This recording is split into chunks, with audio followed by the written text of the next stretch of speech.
That is how intimate. I will never forget. And that is the implication of what God means by writing you in his palm.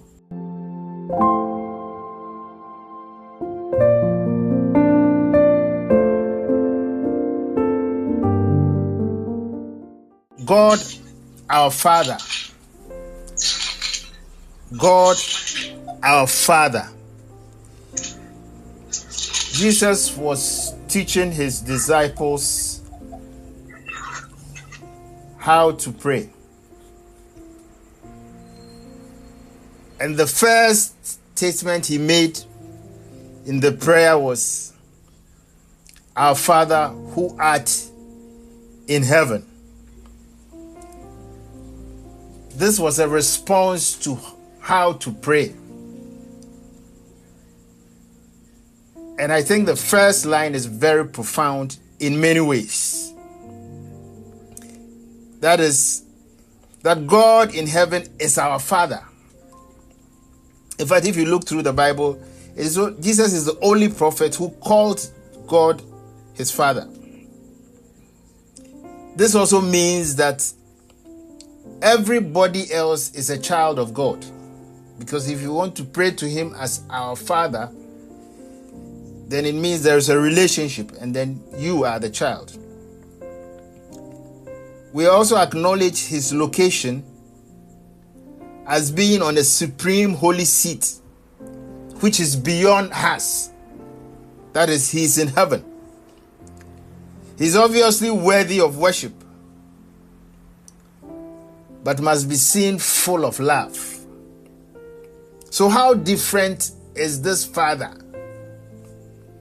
The first Bible text I read out was Matthew 10:30. He says, "But even the hairs on your head are all numbered." Your hair was made by God himself. He has not only counted them, but he has numbered them. My friends, things that are counted are considered necessary, but things that are numbered are considered paramount, important, and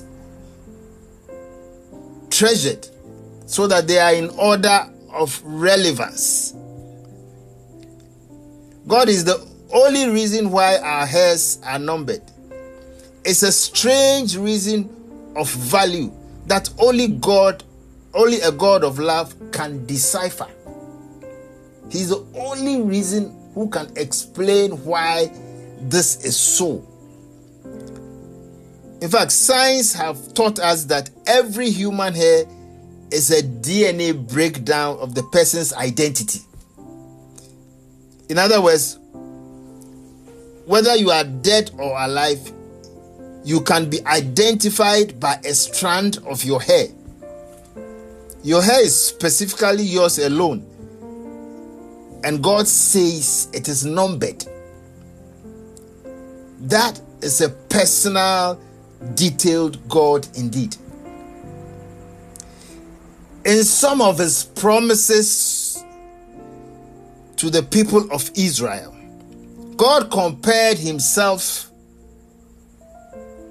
and his relationship with Israel to be more intimate than a woman who is nursing a baby. In Isaiah 49:16, he says, "Behold, I have engraved you on the palms of my hand." What better mode of remembrance can exceed this gesture?